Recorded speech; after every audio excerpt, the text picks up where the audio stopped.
আবারও প্রাণঘাতী হয়ে উঠল ভূমধ্য সাগর। উন্নত জীবনের আশায় যাত্রা করা অভিবাসন প্রত্যাশীদের বহনকারী একটি নৌযান ডুবে অন্তত ৭০ জনের বেশি নিখোঁজ হয়েছে।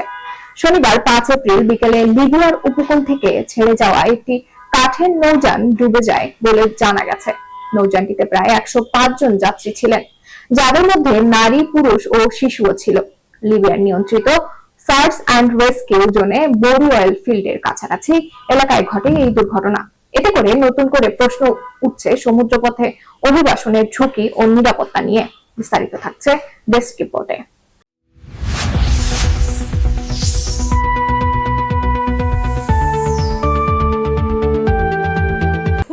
সাগরে নৌযান ডুবে ৭০ জনের বেশি অভিবাসন প্রত্যাশী নিখোঁজ হয়েছে।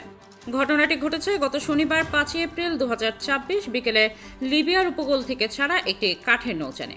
নৌযানটি লিবিয়ার তাজাউর থেকে রওনা হয়েছিল এবং এতে প্রায় ১০৫ জন যাত্রী ছিলেন, যাদের মধ্যে নারী, পুরুষ ও শিশু সবাই ছিলেন। নৌযানটি লিবিয়ার নিয়ন্ত্রণাধীন সার্চ অ্যান্ড রেস্কিউ জোনে বৌরি অয়েল ফিল্ড থেকে ১৪ নটিক্যাল মাইল উত্তর পূর্বে ডুবে যায়।